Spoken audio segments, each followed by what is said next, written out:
Hi everyone. So today is the start of school year, start of the classes for school year, academic year 2024-2025 sa UPOU. So at almost 11 p.m. ngayon ko palang i-check yung modules ko kung na-access ko na dun sa my portal, yung student portal. Actually, iba yung student portal sa my portal. So, yung my portal, yun yung inside ng mga modules, mga class modules natin. Yung student portal, yun yung for registrar or yung record mo mismo as a student ng UPOU. So, dun ka magre-register or mag-enroll kapag open na for enrollment. Dun mo makikita yung mga subjects na tinake mo, tsaka yung mga tinitake up mo pa lang, and yung mga grades mo, dun mo makikita. Ano pa bang meron sa student portal? Actually, papakita ko sa inyo yung mga na-take up ko na, tsaka yung subjects na iti-take up ko for this first semester. Okay. So far, meron na akong 6 subjects or 6 courses na actually 4 courses pa lang ang natapos ko na. So ito yung for last year, first sem, and then so yan yung 201 tsaka 202. I think syempre walang prerequisite yan kasi yan yung mga first subjects na iti-take natin as a postgrad taking up diploma in computer science po ito. So, nung second sem naman ay 203 and 204 naman. And then, this sem, first sem, school year 2024-2025, ang iti-take up ko naman ay 205 at 206. So, data communications and networking, at saka database management system. So, I believe ito na yung may mga prerequisites, which is itong mga previous ones na na-take up natin. So, 3 units yan each. Ayan siya. Diyan siya makikita sa student portal. Tapos, if you're curious about the amounts nung nag-enroll ako, like yung mga fees na binayaran, saan na ba yun? Wait lang, hanapin ko lang siya.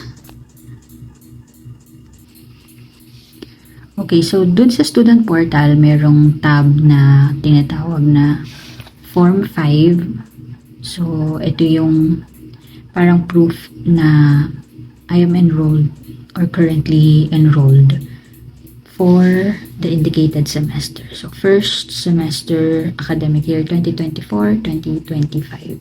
And then yung program and major, nandyan din siya.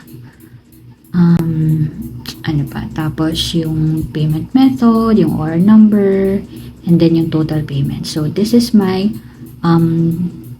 total payment taking these 2 courses. So, nakadepende yan sa number of units kasi ang tuition fee, actually nakalagay naman to lahat sa website. So, transparent naman sila pagdating sa mga fees na meron.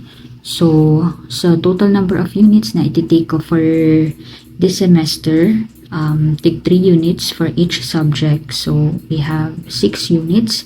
That's a total of 6,000. So, yun yung bulk ng ating binayaran. Yun lang naman siya. And then, ang next highest ay yung library fee, which is 1,100. So, if you're a new student, magkakaroon ka ng, i-issuehan ka ng student ID. And then, ayan, yung mga other fees, computer fee, energy and technology. Yun, pinapakita ko lang to para magkaroon kayo ng idea pag mag-enroll na kayo at kung ilan yung subjects na usually 2 subjects yan and kailangan ninyong magpa-approve pa kung gusto nyo dagdagan or kaya gusto nyo bawasan.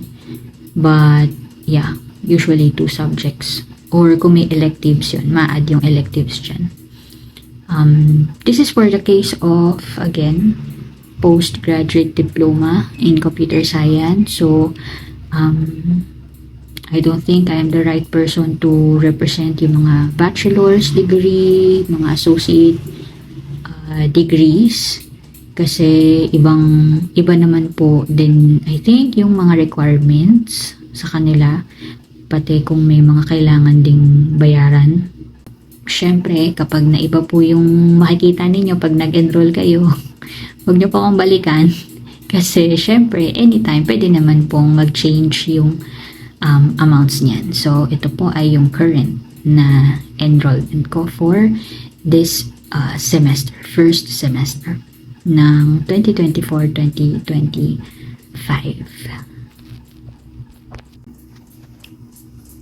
Ayan, so nandito na po ako ngayon sa my portal.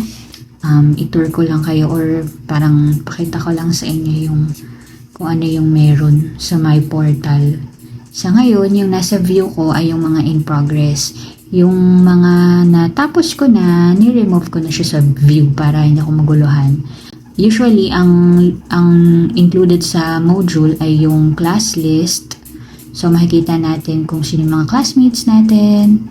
Tapos, yung content ng module.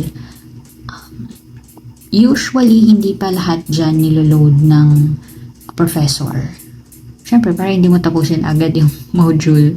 So, by schedule din yan. Kung paano niya minamanage at pinagkakasya sa buong SEM yung lahat ng lessons. Ayan. So, yan yung modules natin. Ayan siya. Hindi ko na siya bubuksan kasi for students, for enrolled students only lang siya. Okay? Ayan. So, sa ngayon, medyo nahihirapan pa akong bigyan ng schedule yung online class ko. Kasi medyo matagal din yung SEM break. Parang May natapos yung last SEM, yung second SEM. And then, ngayon lang ulit nag-start yung this academic year, yung first SEM. So, nasanay ako na walang school, walang inaaral. Kaya, dinagdagan ko yung mga racket ko sa buhay. Kaya, hinahanapan ko ng time slot yung studies. So, yun naman yung importante pagdating sa online class. Ang maganda na nasa Open University or nasa like online yung method ng study ay kahit nasa bahay ka or kahit nasaan ka, pwede mong i-take. At ang maganda sa UPOU ay as based sa experience ko last year, puro siya asynchronous. So, depende sa schedule mo. Ang gagawin ng prof ay magbibigay ng mga due dates pagdating sa mga activities, and then mostly self-study talaga siya. Pero anytime, pwede kang mag-reach out sa prof or sa other classmates mo kapag meron kang mga concerns. And isang magandang part din para mas merong engagement sa class ay yung mga group activities. Pero yun din ang isang mahirap kapag mga group activities kasi hindi kayo pare-pareho ng schedule. So, may mga sobrang busy na working. Kasi mostly naman ay working professionals, yung mga nagtitake nitong postgrad. Kasi mga tapos na tayo ng bachelor, so may mga trabaho na tayo at sinasabay natin yung pag-aaral natin sa trabaho natin. So mostly mga working professionals ang mga classmates mo dito kung computer science or diploma in computer science yung iti-take mo. And I'm sure ikaw din, busy ka din kung mag-enroll ka dito sa program na to. Pero ang maganda doon, medyo mahaba din kasi yung mga due dates, yung mga agwat. So, talagang kahit busy ka, magagawan mo ng paraan. Kahit na challenging siya, syempre, kailangan mo ding i-push yung sarili mo na bigyan ng time. Kaya ka nag-enroll para bigyan ng time yung pag-aaral mo. ayun, yun lang. Gusto ko lang i-share. Pero, makaka-adjust din naman kapag, nag-start na. And syempre, kapag nagbigay na ng due date yung professor, kailangan mo na mag-adjust at kailangan mo na talagang i-manage yung time mo. Okay? So, yun lang muna. I-check ko na muna yung mga modules ko at kung meron ng mga kailangang i-schedule, i-schedule na natin. And, yeah. Kung meron kayong mga questions, i-comment nyo na lang po or send me a message. Try nating sagutin po yan. Okay? So, yun pa lang naman so far yung experience ko for the new semester.